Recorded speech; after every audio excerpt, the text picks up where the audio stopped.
got one more, and you know, we tried to book him for today's show. Unfortunately, he was busy with his primary schedule, but it looks like we're here to speculate. Nothing's written in stone. This is a drama podcast, not breaking news. I don't think any of you signed up for CNN Plus when you became a Vanguard Patreon member. Jesus Christ.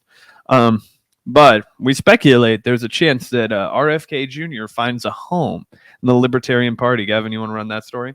Yeah, absolutely. So this was interesting to me.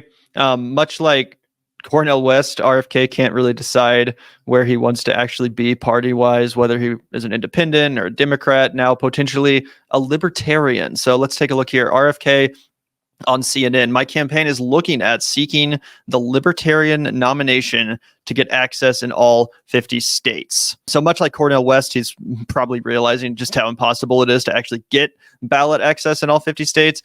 Even as a incredibly well-funded independent, RFK is not refusing billionaire money. He's taking as much of it as he can possibly get. So it's not like money is his issue, but even with all the money in the world, it's still very hard to secure the kind of ballot access necessary to win the Electoral College, which I think is why RFK is seriously looking at seeking the Libertarian Party nomination. Let's take a quick look at this clip from CNN, I believe. Going to get on those state ballots?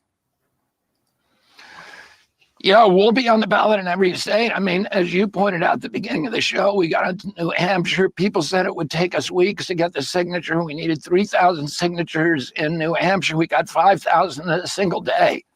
So we have a ground team that, you know, in all of the states where we can collect signatures. We're doing that now.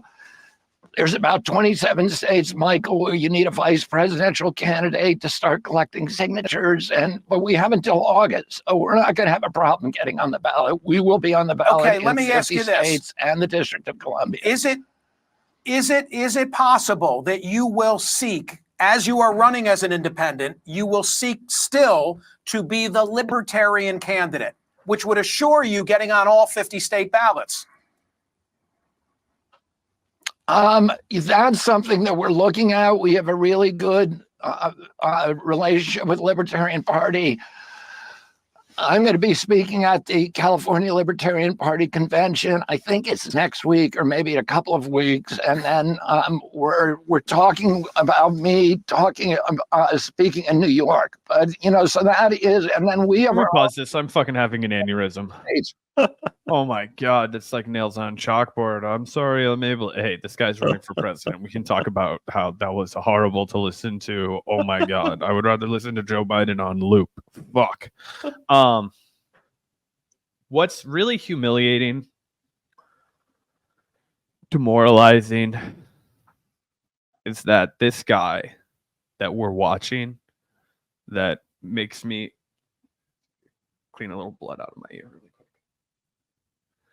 That really grates you, is going to, and it won't be close, absolutely obliterate not just Cornel West, not just Jill Stein, not just Claudia de la Cruz, but he will absolutely obliterate their combined popular vote turnout by a intense margin.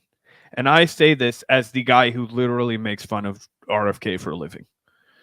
I literally do. Like, you know what I'm saying? I hate this man. I've always hated this man. I staked the claim that I didn't give a fuck.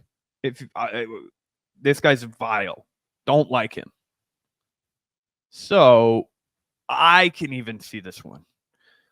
I can even see this one going badly for us. And it's, look at this guy. Look at this guy. Go ahead. If you still need to, go ahead and listen to him talk some more. If we can't do better than this, like, we got to start really evaluating ourselves, and we got to stop jerking ourselves off and be like, well, we're right. Yeah, well, we got to fucking take action, because if we're right, but this guy's going to have a fucking way better turnout than we've had in fucking decades of trying to get a third party out there. You know what I'm saying? And I get that part of it is the fact that RFK is taking corporate money, right? Oh, yeah.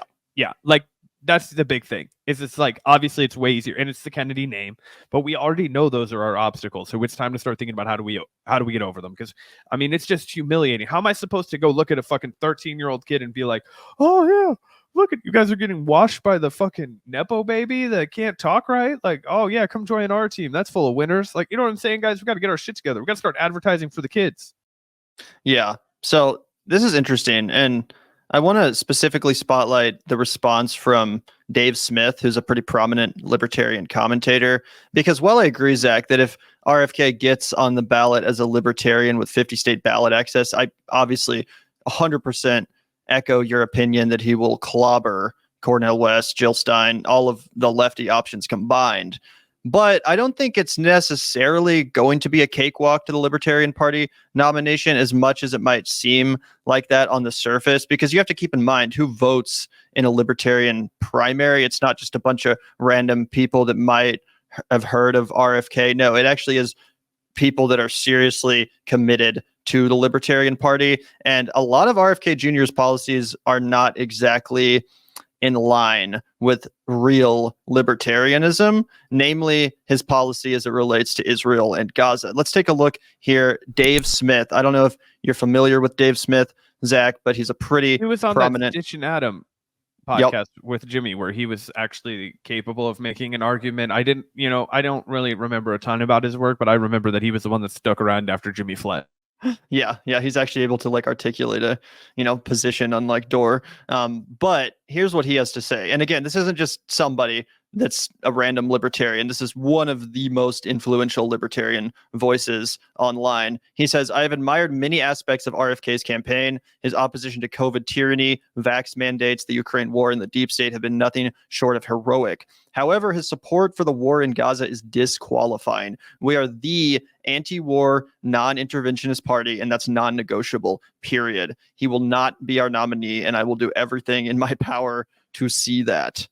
So that's pretty intense coming from Dave Smith, who, like I said, very influential in libertarian circles. And I think he actually speaks for a decent amount of libertarian voters and the kind of people that might support RFK if it weren't for his policy on Israel, because Israel is increasingly becoming one of the biggest issues in the 2024 election. And it's one of the biggest reasons why people want a third party option, like for real, because of the two-party consensus on Israel, because of the fact that whether you vote Democrat or Republican, the horrors in Israel will continue. Yeah, that actually is leading a lot of people to have an appetite for another option, for an anti-war option. And as much shit as we talk on the libertarians, the one thing you always have to give them credit for is that they are pretty principled when it relates to military spending and when it relates to America playing the role of the world police. So much so that even a guy like Dave Smith here is saying that despite the fact that RFK would certainly bring a lot of name recognition and prominence to his party,